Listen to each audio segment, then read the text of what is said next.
What do you do when they come for everyone you love? When laws are rewritten overnight and, suddenly, you are no longer a citizen, but a target. When you know that 80% of your people are marked for death, and you understand with terrifying clarity that it is only a matter of time. Rosa Popo was a Jewish doctor in Yugoslavia in 1941.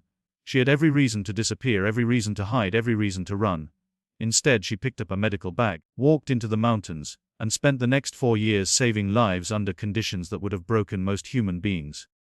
This is her story. Most people have never heard the name Rosa Popo, but by the time this story reaches its end, it will be clear why she stands among the most extraordinary figures to emerge from the Second World War. A Sephardic Jewish woman who completed medical school just as the world collapsed, who joined the partisan resistance when doing so meant near certain death, and who would later become the first female general in the entire Balkans. Her life is not just remarkable, it is essential to remember. Rosa Popo was born on February 6, 1914, in the city of Sarajevo. At the time, Sarajevo was still part of the Austro-Hungarian Empire, and the First World War had not yet begun. Her family was Sephardic Jewish, descended from ancestors who had fled Spain during the Inquisition in 1492. For more than 4 centuries, Sephardic Jews had made the Balkans their home. They spoke Ladino, a language rooted in medieval Spanish.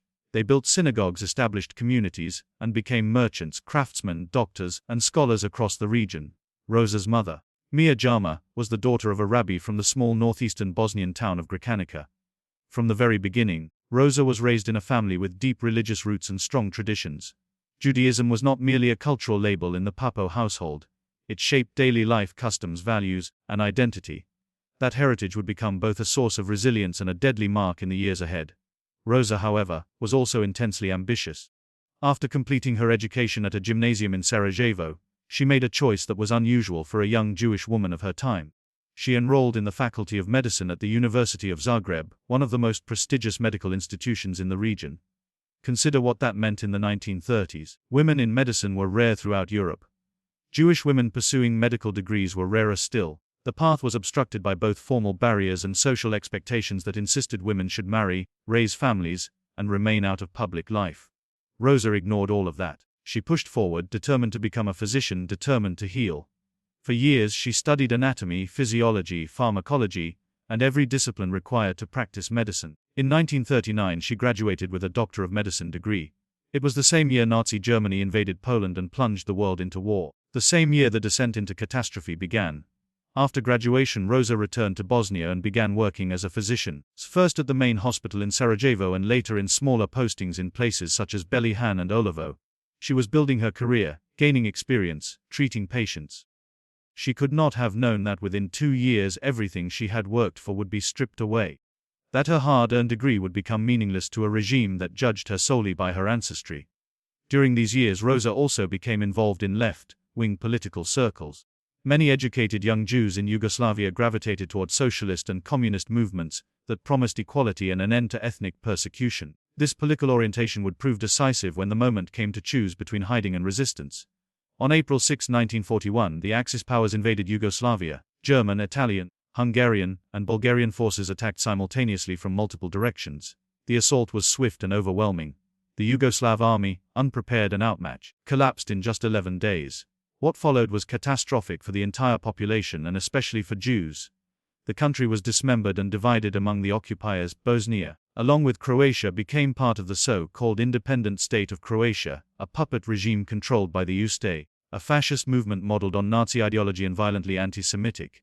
The Ustaše moved quickly. Within weeks, they implemented racial laws modeled directly on Germany's Nuremberg laws. By April 30, 1941, Jews were ordered to wear a distinctive yellow badge, oblong in shape, marked with the letter Fud, meaning Jew. The badge had to be worn on both the chest and the back. There would be no concealment. Jews were barred from restaurants, cafes, cinemas, and theaters. They were allowed to visit markets only late at night after everything had closed. Property was confiscated. Businesses were seized. Citizenship was revoked. The regime's official newspaper published hundreds of anti-Semitic articles in 1941 alone, sometimes several per day, accusing Jews of controlling finance, provoking war, and threatening the Croatian nation. Deportations followed. Then mass killings, then camps. For the Jews of Sarajevo, this marked the beginning of annihilation. Before the war, between 8,000 and 12,000 Jews lived in the city. Sarajevo was known as Little Jerusalem, home to 15 synagogues and a Jewish population that made up nearly 20% of the city. They had lived there for 4 centuries. By the end of the Holocaust, 85% of Sarajevo's Jews would be dead, many murdered at Jasenovac, the largest concentration camp in the region. The United States Holocaust Memorial Museum estimates that between 77,000 and 99,000 people were killed there, including between 12,000 and 20,000 Jews. The camp's brutality was so extreme that even some Nazi officials reportedly expressed shock. Rosa Papo did not wait for arrest. Soon after the invasion, she made contact with the partisan resistance operating on Mount Ozren in northeastern Bosnia. At first, she worked with them secretly, providing medical assistance while still employed as a civilian doctor. Discovery would have meant immediate execution. But she understood that passivity was not survival. By December 1941 she made her decision. She formally joined the Ozren Partisan Detachment. In 1942 she also joined the Communist Party of Yugoslavia, cementing her commitment to the resistance. It was an extraordinarily dangerous step. The partisan movement was still young, poorly armed, poorly supplied, and relentlessly hunted by German and Italian forces, Uste militias and collaborators. As a Jewish woman, Rosa faced double peril. Capture meant death without trial. But she also knew the alternative. By the end of 1941, most of Yugoslavia's Jews were already dead. Her first assignment was director of the hospital of the Ozren Partisan Detachment. Calling it a hospital was generous. These were hidden facilities in forests and mountains. Sometimes caves carved into hillsides. Sometimes wooden huts camouflaged against aerial surveillance. Sometimes nothing more than tents or lean-tos that could be dismantled at a moment's notice. Locations were guarded by strict security measures. Patients were blindfolded during transport. Roofs were covered with branches and earth. Medical staff wore white clothing in winter to blend into snow. Minefields and machine gun nests protected the approaches. Instruments could only be sterilized at night so smoke would not reveal their position. Wounded soldiers were moved by truck, cart, horse, stretcher, or on foot. Journeys could take weeks. Many survived their injuries only to die en route. Fewer than 70% ever returned to combat. When movement orders came, everything was abandoned instantly. Civilians, livestock and wounded marched together through mountains, usually at night. There were no permanent hospitals, no recovery. You either moved with the column or were left behind. And when Germans discovered these hospitals, they destroyed them and killed everyone inside. Conditions were brutal beyond imagination. A 1944 Time magazine report described partisan medicine in stark terms, noting that Tito's forces had one of the highest amputation rates in the world. Supplies were desperately scarce. Bandages were washed and reused again and again. Surgery was all performed without anesthesia, sometimes dulled only by a shot of rakesia. In 1942, during operations on Mount Ozren, Rosa experienced the danger firsthand. During an air raid, she refused to take shelter, unwilling to appear fearful. A bomb exploded nearby. Shrapnel struck her face, nearly costing her an eye.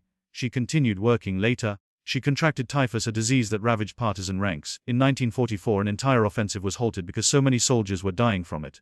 Rosa survived. In March 1943, she organized and led a major partisan hospital in the village of Donja Trinova nearby Jelgina, evacuating wounded fighters from Lavnica Monastery and surrounding areas through enemy territory. She later became director of the Mobile Surgical Army Hospital, serving directly under Josip Broz Tito and overseeing medical recruitment and field hospitals. She was promoted to captain in 1943 and reached the rank of major by war's end. The context was devastating. The partisans faced 7 massive Axis offensives, 2 of them Neretva and Sutjeska in 1943, nearly destroyed the movement. At Sutjeska, 27 Axis troops attempted to annihilate 22,000 partisans trapped between rivers in mountainous terrain. Supplies were exhausted. Over 7,000 partisans were killed. Hundreds of wounded were hidden in the mountains and systematically executed when discovered. German reports recorded the killings plainly. Through it all, Rosa survived and continued working. When liberation came in 1945, she learned the full cost. Both her parents were murdered. Her siblings were gone. Her mother and 4 aunts had died in camps. She was essentially the sole survivor of her immediate family. She returned home to find nothing waiting for her but absence. This mirrored the fate of Yugoslav Jewry as a whole. Of roughly 82,000 Jews before the war, more than 67,000 were murdered. Centuries of Sephardic culture were nearly erased. And yet, Yugoslavia was Jewish participation in the partisan resistance was extraordinary. More than 45,000 Jews joined. Thousands fought. Many died. Jews served fully integrated. Without discrimination, Yugoslavia had more Jewish generals than Israel. After the war, Rosa rebuilt. She specialized in infectious diseases, became a pioneering physician, a professor. In 1952 she became the first woman colonel. In 1973 she became the first woman general in the Balkans. She received 6 major medals and shaped Yugoslavia's medical corps. Rosa Papo died in 1984 and with full military honors. Her name endures, not just in records and streets, but as proof of what courage looks like when fear would have been easier. When the world collapsed, she did not hide. She chose to act. And in doing so, she became not only a survivor, but a maker of history.